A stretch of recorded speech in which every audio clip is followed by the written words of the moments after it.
रवि की मुट्ठी मेज के किनारे पर भिंची हुई थी, उसके नाखून चमड़े में धंस गए थे। दफ्तर की खिड़की पर बारिश की बूंदें तेजी से गिर रही थीं, पर रवि के दिमाग के अंदर मच रहे तूफान के आगे वह आवाज कुछ भी नहीं थी। चेतावनी, सिस्टम ओवरलोड, बाहरी हस्तक्षेप का प्रयास किया जा रहा है। प्राचीन सिस्टम की आवाज अब फुसफुसाहट नहीं थी, बल्कि एक तीखी, डिजिटल चीख थी जो उसकी कनपटी को भेद रही थी।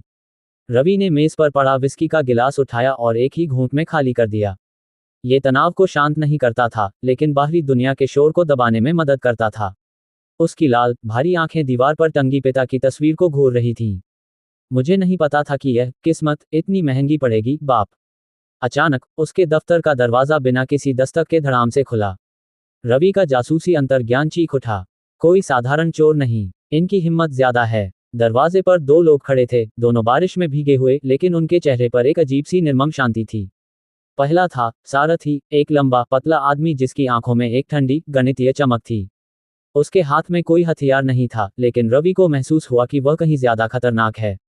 दूसरा, एक विशालकाय महिला, वज्रा, जिसकी मांसपेशियों पर काले रंग का लेद तना हुआ था। वह अजेय शक्ति की प्रतिमूर्ति थी। जासूस रविंदर शर्मा, सारथी की आवाज शांत और कृत्रिम रूप से विनम्र थी। हमें आपसे एक साधारण गोला चाहिए, जिसे आपने कालचक्र डिवाइस का नाम दिया है। रवि धीरे से अपनी कुर्सी से उठा। उसकी हर हरकत सधी हुई थी। उसका मुकाबला करने का तरीका कठोर अनुभव पर आधारित सड़क छाप अंदाज था, न कि किताबों वाला। गोले, मैं केवल गेंदें जानता हूं, सारथी, रवि ने कहा, जानबूझकर उसके नाम पर जोर दिया। विपिन मेहरा की योजना विफल हो गई थी, लेकिन हमारी नहीं होगी। सारथी ने एक फाइल रवि की मेज पर फेंकी।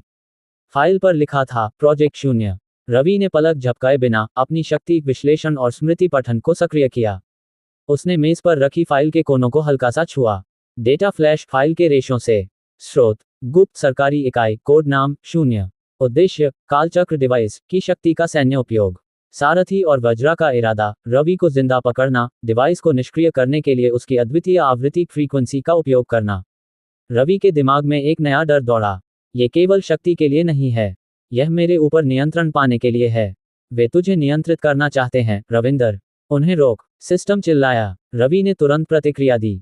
वज्रा, मैं शर्त लगा सकता हूं कि तुम अच्छी लड़ने वाली हो। ये कहते ही रवि ने अपने पैरों के पास रखी एक खाली टिन की पेटी को हवा में लात मारी और उसे सारथी के चेहरे की ओर फेंका। सारथी ने पेटी को नहीं रोका। वज्रा ने एक पल में आगे बढ़कर पेटी को अपनी हथेली से बीच में पिघला दिया। उसकी शक्ति वह आयरन मैन से भी ज्यादा तेज थी। रवि को पता था कि वज्रा से आमने सामने की लड़ाई आत्महत्या है। उसने खुद को जमीन पर धकेल दिया और अपनी शक्ति के अगले स्तर को सक्रिय करने की कोशिश की। समय दृष्टि टाइम साइट। समय दृष्टि विशन फ्लैश 1 सेकंड। उसने वज्रा को 2 सेकंड आगे देखा। वह दरवाजे के फ्रेम को तोड़कर उसके सामने आ रही है। उसने सारथी को 3 सेकंड आगे देखा। सारथी अपनी जैकेट के अंदर से एक छोटी, नीली रंग की टेदर गन निकाल रहा है। उसने खुद को 4 सेकंड आगे देखा। टेदर गन से निकली बिजली उसके शरीर को जकड़ लेती है, जिससे उसकी शक्तियां शून्य हो जाती हैं। रवि का दिल तेज धड़कने लगा। ये बिजली का बिल नहीं है, यह मेरी जान का बिल है। रवि ने तुरंत एक्शन लिया। वज्रा अभी भी दरवाजे को चीर रही थी। रवि ने जमीन पर पड़ी अपनी विस्की की खाली बोतल उठाई और बिना देखे उसे दफ्तर की खिड़की की ओर फेंका। क्रैश, शीशा टूटा। एक तेज, सर्द हवा और बारिश के छींटे अंदर आए। सारथी की गणितीय एकाग्रता भंग हुई। उसका सिर खिड़की की आवाज की तरफ मुड़ा। अफसर, सिस्टम ने फुसफुसाया। रवि अपनी पूरी आंतरिक ऊर्जा को समय दृष्टि पर झोंक दिया, भले ही इसे उसके दिमाग पर तनाव पड़ा।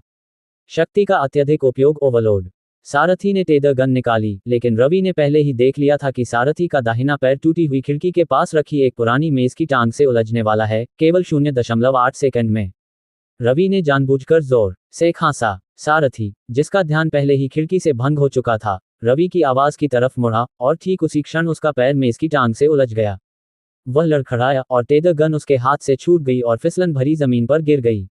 वज्रा, जो अब कमरे में पूरी तरह से घुस चुकी थी, गुस्सा और भ्रम से दहाड़ी। तुम, वज्रा ने रवि की ओर एक तेज मुक्का मारा। मुक्का हवा चीरता हुआ आया। रवि को पता था कि यह मुक्का किसी दीवार को भी तोड़ सकता है। रवि ने मुक्का नहीं झेला। उसने मुक्का मारने वाले हाथ को छुआ। विश्लेषण और स्मृति पठन, वज्रा के शरीर से। वर्तमान इरादा, रवि का सिर कुचलना। कमजोरी, उसकी अद्भुत शक्ति के लिए ऊर्जा का अत्यधिक उपयोग हो रहा है। उसका बायां घुटना पिछली लड़ाई में थोड़ा कमजोर हो चुका है। रवि को सूचना मिली और उसका शरीर लगभग 0.2 सेकंड बाद प्रतिक्रिया दे चुका था। उसने मौके से बचते हुए अपने सड़क छाप अंदाज का उपयोग किया। उसने वज्रा के कंधे को पकड़कर खुद को उसकी पीठ पर फेंक दिया और अपनी पूरी ताकत से उसके कमजोर बाएं घुटने पर लात मारी। वज्रा की अजेय दहाड़ एक चीख में बदल गई। उसका संतुलन बिगड़ गया। वह लड़खड़ा गई और तेजी से जमीन पर गिर पड़ी। सारथी, जो अब भी लड़खड़ा रहा था, रवि की ओर दौड़ा। वह एक लड़ाकू नहीं था, वह एक रणनीतिकार था।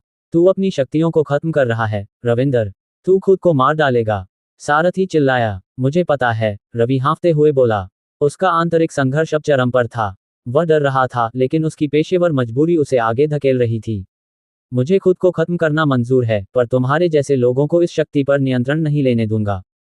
रवि ने फिसलती हुई टेडर गन उठाई, जो सारथी के करीब थी। सारथी की आंखें बड़ी हो गईं। उसने रवि पर झपट्टा मारा। समय, दृष्टि, अंतिम प्रयास। रवि ने एक ही पल में देखा, सारथी उसे पकड़ेगा, वह गन छूट जाएगी और वज्रा उठकर उसे कुचल देगी। रवि ने बिना किसी हिचकिचाहट के टेडर गन को जमीन पर पटक दिया। सारथी भ्रमित हुआ। क्या? रवि ने जमीन पर पड़ी गन के ऊपर अपने जूते से जोर से वार किया। विस्फोट। टेडर गन के सर्किट जल गए, जिससे एक छोटा विस्फोट हुआ और बिजली की एक तेज लहर तेजी से वज्रा की ओर दौड़ी, जो उठने की कोशिश कर रही थी। बिजली वज्रा के पहले से ही घायल घुटने से टकराए। वज्रा जोर से चीखी और तुरंत बेहोश हो गई। सारथी ने रवि की ओर घूर कर देखा। उसकी गणितीय शांति टूट चुकी थी। यह मूर्खतापूर्ण था। तुम हथियार को क्यों बर्बाद करोगे? तुम्हारा विश्लेषण गलत था, सारथी, रवि ने कहा, उसके माथे से पसीना बह रहा था। मैं सिर्फ पेशगी लेता हूं। मैं अपना काम खुद करता हूं। सारथी समझ गया कि वह हार चुका है। वज्रा नीचे थी, और रवि, हालांकि थका हुआ था, फिर भी उसके पास उसकी गति का मुकाबला करने की शक्ति थी। सारथी धीरे धीरे पीछे हटा। ये खत्म नहीं हुआ है, रविंदर। प्रोजेक्ट शून्य को जो चाहिए, वह हमें मिलेगा। सारथी बारिश में भीगते हुए तेजी से अंधेरे में गायब हो गया। रवि जमीन पर गिर पड़ा। उसका आंतरिक संघर्ष समाप्त हो गया था, लेकिन थकावट हावी थी। तेरा काम अभी खत्म नहीं हुआ, रविंदर शर्मा। ये नए मोहरे हैं, और कालचक्र अभी भी कहीं और है। सिस्टम की आवाज अब शांत थी, जैसे किसी गुरु ने अपने शिष्य को शाबाशी दी हो। रवि ने अपनी फटी हुई जैकेट पर हाथ फेरा, जहां गोला छिपा हुआ था। वह उठने के लिए लड़खड़ाया। उसे पता था कि सारथी और वज्रा की उपस्थिति का मतलब था कि विपिन मेहरा की तुलना में जाल बहुत बड़ा था। उसने टूटी हुई खिड़की से बाहर देखा, जहां शहर की गंदी पीली रोशनी बारिश में धुंधली दिख रही थी। ठीक है, किस्मत, देखते हैं तू मुझे कितना दौड़ाती है। अब उसके पास केवल एक ही लक्ष्य था, प्रोजेक्ट शून्य को रोकना। और उसके पास वह शक्ति थी जो उन्हें चाहिए थी, शक्ति का एक अभिशाप और एक आशीर्वाद। वह एक दोषपूर्ण नायक था, जो एक नई और खतरनाक सुबह का इंतजार कर रहा था।